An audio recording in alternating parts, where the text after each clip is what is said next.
Allez, on traverse nos frontières ce matin en revenant sur l'une des actualités importantes de la semaine dernière, cette tournée dans les Caraïbes du chef de la diplomatie américaine Marco Rubio, visite en Jamaïque, au Guyana et au Suriname.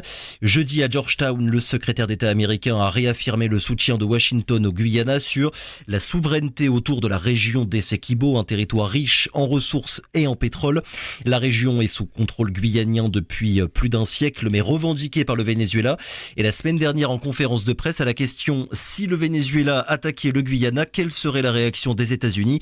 Marco Rubio a répondu: ce serait une très mauvaise journée pour le régime vénézuélien si les Vénézuéliens devaient attaquer le Guyana ou le groupe pétrolier américain ExxonMobil ou qui que ce soit d'autre. Ce serait une très mauvaise journée et cela se terminerait mal pour eux. Dans la soirée, le président Maduro a répondu à la télévision publique. Voilà que l'imbécile Marco Rubio menace le Venezuela depuis le Guyana. Imbécile, personne ne menace le Venezuela car c'est la patrie des libérateurs, c'est la patrie de Bolivar, imbécile. Ils disent que nous sommes une dictature. Marco Rubio n'a jamais vu d'assemblée populaire, n'est jamais allé dans un quartier car ils font partie de l'élite corrompue de Miami, très corrompue, qui déteste le Venezuela. Alors au-delà de ces déclarations par médias interposés, essayons ce matin de regarder plus finement ce qui est en train de se jouer à 700 km à peine de Cayenne et où les enjeux économiques des uns entrent en confrontation avec les intérêts parfois politiques, parfois financiers des autres. Pour en parler, Luis Alejandro Avila Gomez est notre invité ce matin. Bonjour.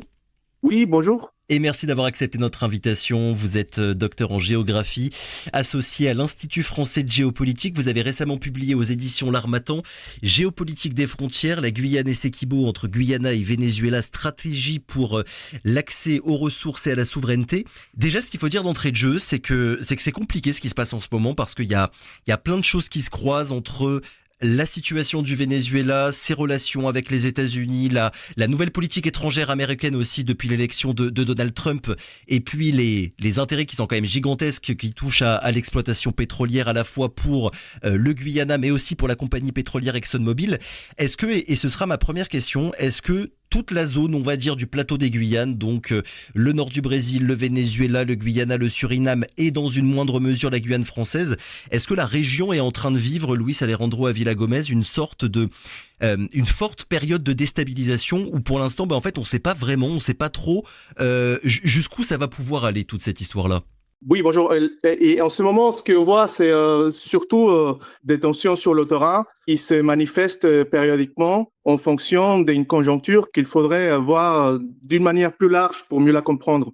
L'événement, disons, récent qui a fait la une des tensions dans la zone, qui est le 1er mars, lorsque un navire de l'armée vénézuélienne contrôle un navire FPSO qui exploite, disons, du pétrole pour le compte d'ExxonMobil sur l'autorisation de Guyana dans le bloc Stabroek, c'est-à-dire dans une zone que le Venezuela revendique comme appartenant à son territoire. Cette tension est aussi à comprendre par rapport à l'arrivée de la nouvelle administration aux États-Unis et un échec dans un rapprochement entre l'administration Trump et celle de Nicolas Maduro qu'on avait commencé à voir en février lorsque un envoyé Richard Grenell à Caracas s'était soldé par la libération des 6 détenus ainsi que la promesse d'envoi d'avions vénézuéliens pour rapatrier des Vénézuéliens indocumentés aux États-Unis.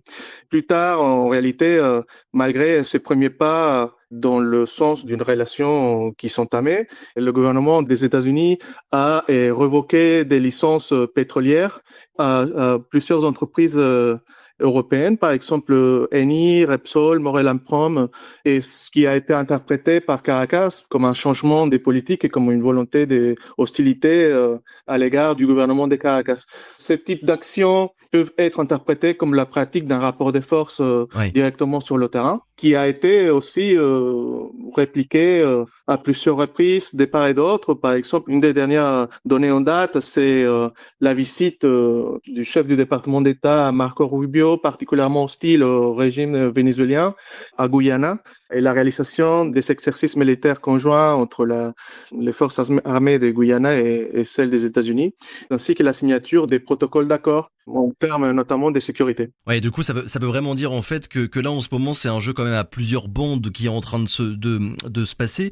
Je le dis quand même, votre travail, il s'est surtout penché sur la période entre 2013 et 2022. 2013, c'est l'année où un navire scientifique qui était dans la région pour le compte d'une compagnie pétrolière est arrêté par le Venezuela au motif, je cite, d'une prétendue violation de la souveraineté vénézuélienne. Depuis 2013, il s'est passé énormément de choses. Est-ce que vous avez l'impression que depuis 10 ans maintenant, il y a une sorte d'accélération, on va dire, dans la crispation entre tous les acteurs de la région, Luis Alejandro Avila Gomez?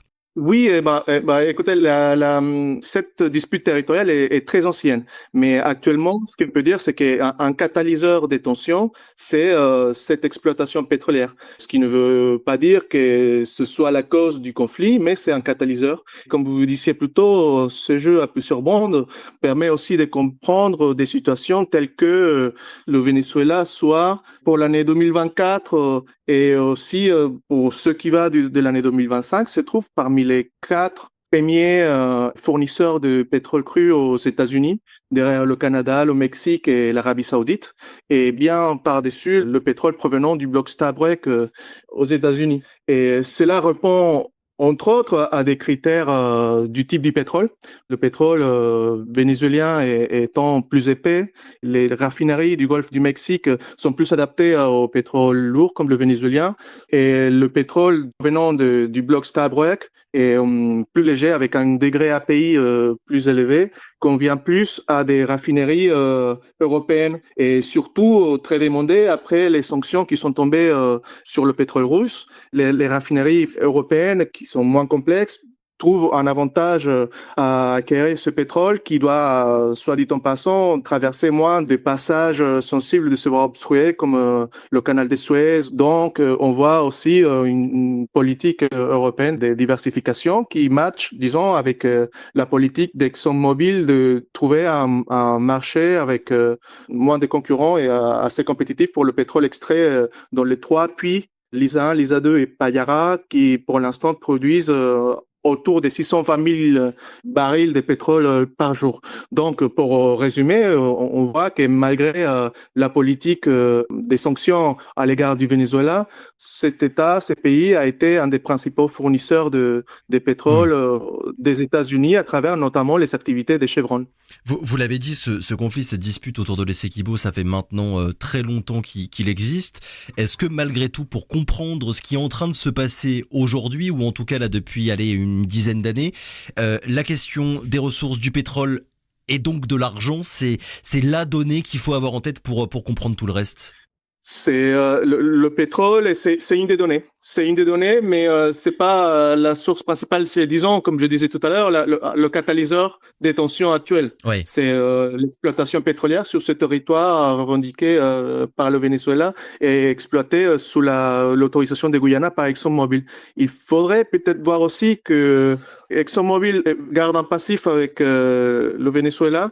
À l'époque de Chavez, il y a eu des projets pétroliers duquel Exxon est parti parce qu'il y a eu une restructuration des termes de l'exploitation pétrolière. Cela a fini par au sein du CIRDI, Centre international pour le règlement des différends. C'est un mécanisme entre États et acteurs privés pour résoudre les différends qui n'a pas favorisé ExxonMobil à l'époque, et depuis ce moment-là, c'est un passif, disons, qui existe. On peut voir que, outre les rivalités entre États pour le contrôle de la souveraineté, disons, de l'État, D'accord. il y a aussi l'action d'acteurs économiques comme ExxonMobil qui exercent un rôle géopolitique dans la zone. C'est une des manières qu'on peut avoir pour comprendre le jeu d'acteurs dans la zone qui n'est pas, loin s'en faut, exclusivement Guyana, Venezuela ou Guyana, Venezuela, États-Unis. C'est aussi un jeu d'acteurs où des acteurs privés jouent un rôle très important. Oui, donc il y a la dimension pétrolière qui est importante, mais il faut avoir aussi toutes les ramifications à la fois politiques, mais aussi du secteur privé qui est très important. Si on analyse un petit peu si on analyse les discours sur les Essequibo, à la fois côté Venezuela et côté Guyana, qu'est-ce qui est dit dans les médias, par la classe politique, dans je sais pas, les commentaires qui peuvent être faits sur Internet et sur les réseaux sociaux? Est-ce que c'est une question qui est véritablement importante dans les débats publics des deux pays, Luis Alejandro Avila Gomez? Oui, oui, mais des deux côtés, tant au Guyana que au Venezuela, la classe politique ainsi que la société civile font bloc pour dire qu'il s'agit d'un territoire appartenant à leur souveraineté nationale. Ouais. C'est un sujet, disons, qui fédère, qui est utilisé par les classes politiques des deux côtés pour créer de l'unité nationale autour d'un objectif commun. Ça a débouché du côté du Venezuela sur un référendum qui a été largement approuvé en vue de la création d'un 24e État vénézuélien, l'État de la Guayana Essequiba, pour lequel d'ailleurs en mai seront célébrées des élections pour élire un gouverneur de cet État vénézuélien. On voit qu'il y a une volonté de plus en plus affirmée du côté vénézuélien de prendre des mesures que pour l'instant vont surtout dans un cadre d'émission des décrets, des créations des lois, pour prendre d'une certaine manière le contrôle sur ce territoire. Et d'autre part, le Guyana exerce à travers la création par exemple, des blocs pétroliers, à travers la création des concessions minières en terre ferme. Le périmètre des dites concessions, c'est un mécanisme d'appropriation du territoire à travers l'activité des entreprises concessionnaires. Et comment dire ça? Et les États-Unis dans toute cette histoire finalement, on a entendu tout à l'heure Marco Rubio, c'est la troisième fois il me semble qu'il y a un déplacement officiel d'un secrétaire d'État américain au Guyana depuis ces dernières années. Ça dit quand même quelque chose des relations qui sont en train de se resserrer entre les deux pays. Oui, tout à fait, tout à fait. Et si l'on va, par exemple, à ce qu'il en va de la politique étrangère des États-Unis, depuis la fin, disons, la chute du bloc soviétique, Ouais. il y a une restructuration à l'intérieur de l'administration des États-Unis au sein des services qui étaient autrefois destinés à miner le camp soviétique. Et cette restructuration, comme l'a très bien avancé Pierre Conessa, un ex-haut fonctionnaire français, il y a quelques années, cette restructuration de l'administration états-unienne, visait à se restructurer vers le soutien des transnationales des États-Unis, vers leurs activités ailleurs dans le monde. C'est une des clés de lecture, si vous voulez, du soutien de l'administration états-unienne aux activités d'ExxonMobil auprès du Guyana. Et ça peut s'inscrire aussi également dans le besoin de concrétiser un changement de régime au Venezuela, outre que pour des raisons idéologiques ou politique, par exemple, on évoquera rapidement le rapprochement entre le Venezuela et la Chine et la Russie, qui sont, disons, des adversaires des États-Unis dans la région. Il y a des raisons qui vont plus directement sur des considérations géopolitiques, comme le contrôle de l'accès aux ressources et des conditions dans lesquelles ceux-ci seraient exploités. Justement là-dessus, sur les liens, l'influence des États-Unis dans la région et notamment avec le Guyana, à quel point aujourd'hui les Américains, l'administration américaine s'investit de plus en plus dans la région. Dans votre livre, vous consacrez un long chapitre à la question des hydrocarbures et vous parlez, je vous cite, d'un engagement accru de l'appareil d'État états-unien au Guyana. Concrètement, ça se traduit comment? C'est un soutien aux activités des principales transnationales, qui plus est celles dédiées à l'exploitation des ressources énergétiques. Mais je voudrais bien revenir sur un point de la rivalité bilatérale Guyana-Venezuela qui me semble aussi intéressant d'observer. La volonté récemment exprimée, par exemple, par le Guyana de devenir un acteur énergétique régional, notamment dans le sein de la CARICOM. Il y a quelques années, je pense en 2022, en tout cas, c'est une volonté qui se maintient jusqu'à aujourd'hui.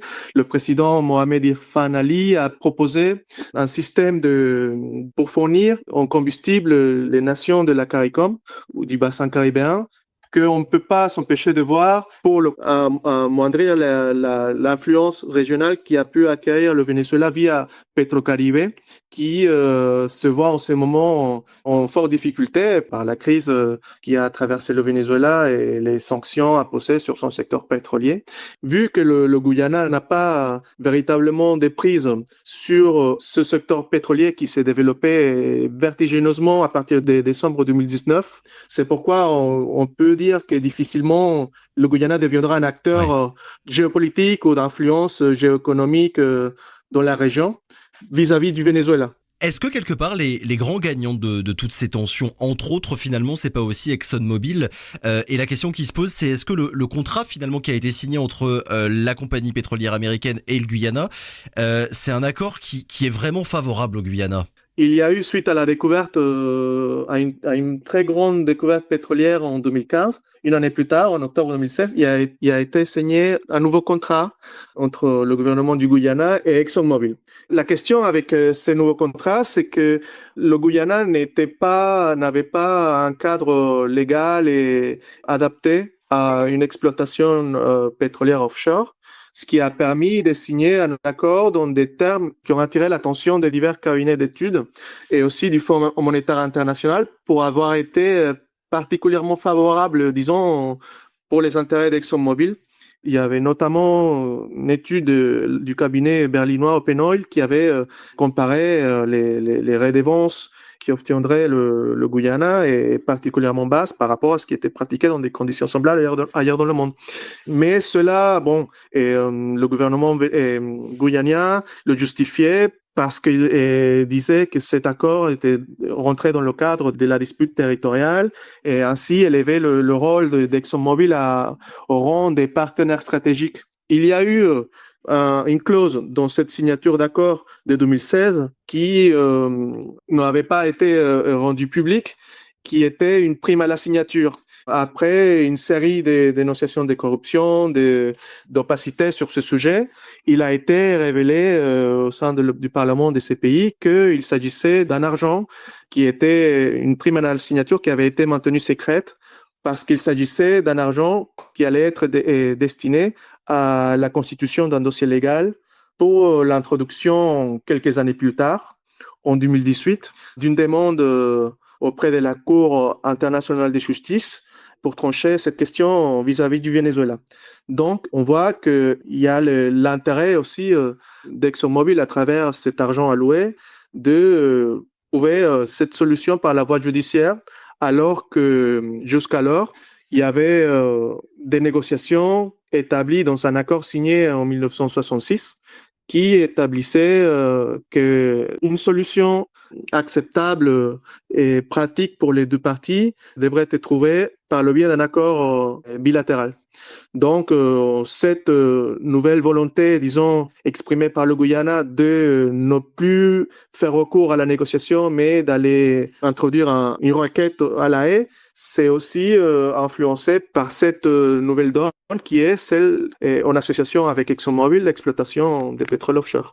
D'ailleurs, la Cour internationale de justice qui est censée trancher le conflit, on en est où sur ce point? Est-ce que vous avez des informations? Est-ce qu'on sait quand est-ce que la décision sera rendue? Et quand elle sera rendue, si elle sera suivie, c'est quand même important, un point important, si elle sera suivie par le Guyana et par le Venezuela? Une des dernières actions en date, ça a eu cours le 9 décembre 2024, si ma mémoire est bonne, qui était le jour où le Guyana a présenté son mémoire finale devant la Cour internationale de justice, en réaffirmant sa version de l'appartenance souveraine de la Guyane Essequibo. Oui. La Cour continue ce processus, mais ce qu'il faut signaler, c'est que le Venezuela ne reconnaît pas la compétence de la Cour. La Cour internationale de justice est très efficace pour rendre justice et émettre des arrêts lorsque les deux parties sont en accord pour faire recours à elle. La question dans ce cas particulier, c'est que le Venezuela n'est pas d'accord pour faire recours à la Cour internationale de justice, ce qui préfigure la non-reconnaissance de son éventuelle décision par le Venezuela. Dernière question, Luis Alejandro Avila Gomez. Est-ce que je vais pas vous demander évidemment de prévenir l'avenir, mais est-ce que à l'heure actuelle on est en mesure de savoir si l'issue de ce conflit entre le Guyana et le Venezuela, elle se fera ou non de manière pacifique et que voilà le risque que la dispute, cette dispute actuelle, devienne un conflit armé grandit peu à peu. Est-ce que vous arrivez à avoir des clés d'anticipation, on va dire, sur ce qui pourrait se produire? Oui, comme vous dites, prévoir l'avenir est très hasardeux, mais on peut interpréter des signaux faibles, bien sûr, exposés à des multiples facteurs qui peuvent les confirmer ou les infirmer. Par exemple, cette situation d'accrochage en mer, des contrôles en mer, Ouais. disons, les tensions sur cette zone peuvent continuer. Il y a des paris qui peuvent être faits par différents acteurs. Par exemple, ce qu'on peut voir, c'est que l'actuelle administration de Donald Trump, c'est celui d'un affaiblissement du Venezuela en coupant toute possibilité d'émise sur le marché du pétrole vénézuélien, qui est la principale source de devises. Dans cette dynamique de rendre incapable l'armée vénézuélienne d'exercer des activités de contrôle sur le terrain. Je ne vois pas des guerres directes ou d'affrontements directs Guyana-Venezuela par le simple fait que l'armée vénézuélienne sont comme une mesure supérieure à celle du Guyana.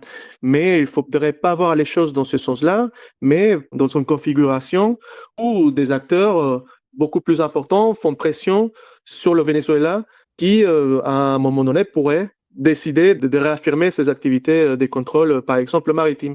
Récemment, le Guyana a émis une protestation formelle à l'égard du Venezuela pour la construction d'un pont qui connecte l'île d'Anacoco au Venezuela parce que il s'agit d'un territoire que le Guyana revendique comme étant l'océan, mais dont le Venezuela détient le contrôle. C'est, disons, la dispute territoriale dans la dispute territoriale.